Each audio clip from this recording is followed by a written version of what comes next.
As you probably know by now, South Carolina beat Iowa in the championship game. They ended up going 38-0 this season. And I wanted to break down the individual players that made this game an all-time great game. It shattered women's basketball records for viewership. I want to shout out Dawn Staley for her great recruitment and the fact that she had legit 8 or 9 girls to play, or women, and actually contribute was insane to me. Everybody played pretty good. I would say nobody really played bad. Even Raven Johnson only had 3 points, but she was playing solid D all game. She had 4 steals, and she was the main one that was guarding Caitlin Clark. And got some timely clutch steals on Caitlin and other guards. So even like the worst performance really wasn't that bad. She did shoot 1 for 11, but her defense, like I said, her defense was a game changer.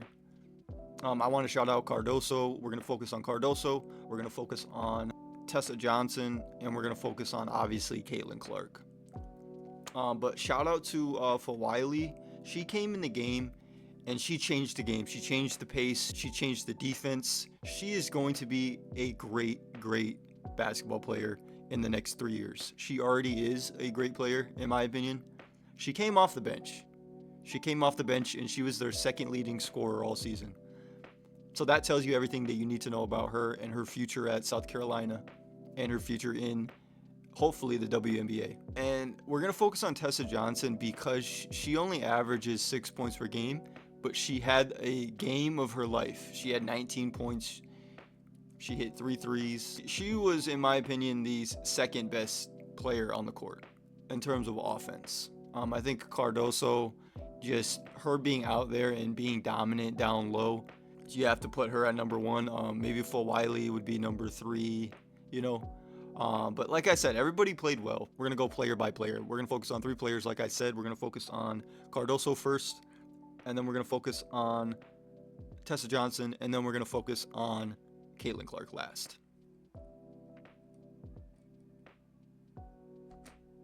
So right here, I don't think Hannah Stokey does a great job of boxing out and pushing Cardoso back. This is an easy offensive rebound and putback for her. She had a relatively easy time. Stokey did have a few blocks on her, but overall, Cardoso was just dominant per usual inside.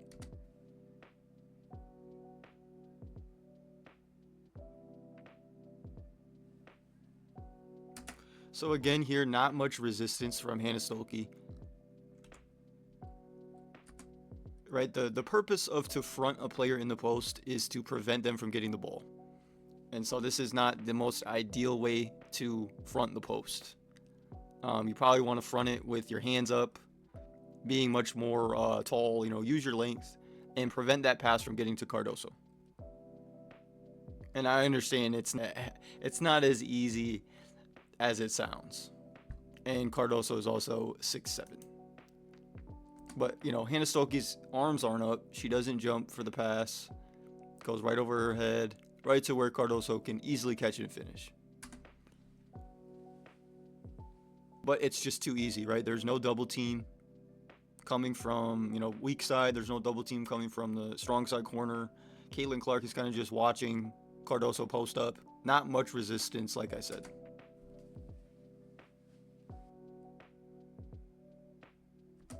And again, like I said earlier, the purpose of fronting the post is to prevent that pass from getting to the post player.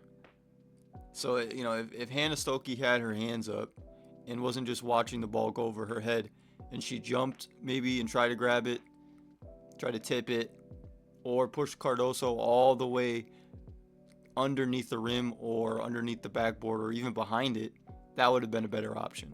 But it's just, again, too easy for Cardoso to grab it and then go up. So we're paying attention to Cardoso. See, if you're Iowa, you need to push Cardoso out of the paint. Push her, get in between the rim and the ball and her man. She doesn't do that. Cardoso just swims right around her, gets great position for the rebound, and that's an easy offensive rebound putback. Now, that was her last field goal of the game. So she finished with 15 points and 17 rebounds. Her offensive stats you could say aren't that astounding. You might be wondering 15 points and you're going top 5 in the WNBA, but it was just her presence down there all game.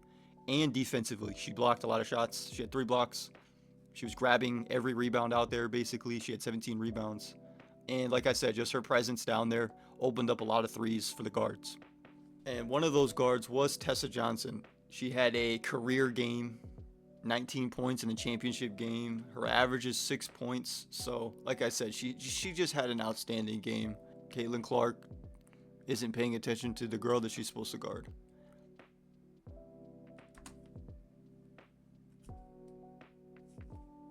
And this is just a great attack the middle, off the dribble pull up.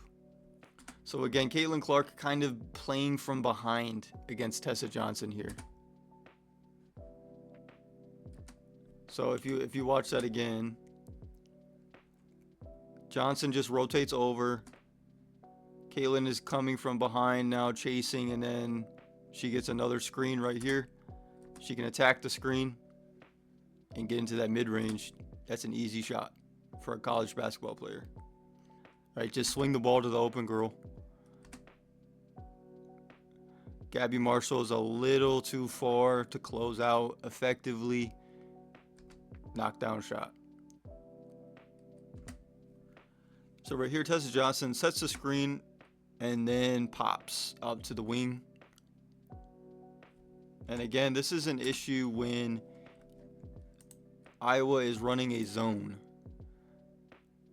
So Gabby Marshall needs to slide over really around the elbow right here, and Caitlin Clark can take the middle and jam this pick and roll right here. But Tessa Johnson pick and pops to the other side. Wide open, easy shot. So this is what I mean by Full Wiley. She just changes the game. She makes this great ahead pass to Tessa Johnson, who was wide open on the wing. Nobody picked her up in the fast break. That's an easy shot. So Tessa Johnson comes up off the screen. Her girl falls down. She attacks that, gets right to the elbow, knockdown shot. These are such easy shots for a good shooter. And lastly, we got Caitlin Clark. Caitlin Clark finished with 30 points, so we got a lot of field goals to go over. So right here is a very bad push off by Caitlin. Doesn't get called, and she knocks down the 3.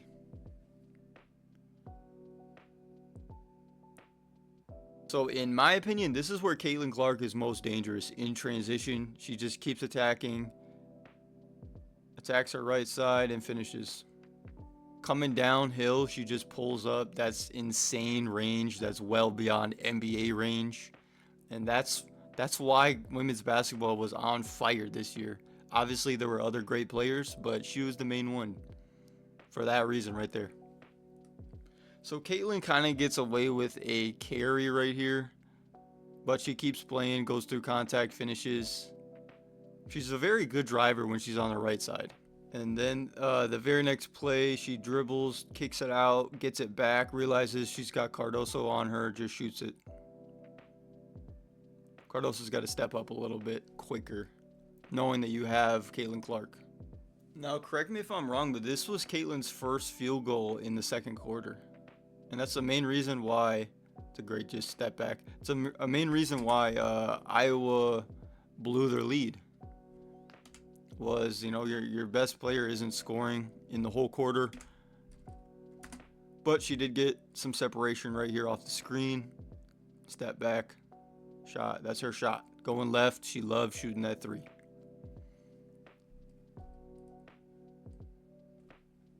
And so Caitlin only had 1 field goal in the second quarter. And so now we are in the third quarter. She gets a high ball screen, attacks it. This is such a tough finish. I don't know how that's not a foul. Let's see that again. Gets high ball screen from Stokey. Attacks Bree Hall. Finishes over her shoulder. I really like this look for Iowa. I don't know why they didn't do this more.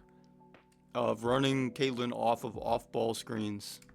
If you pay attention, Stokey goes over, screens for Caitlin, who gets open off the screen. She attacks left side, spins back to her right. She loves finishing right hand, right side.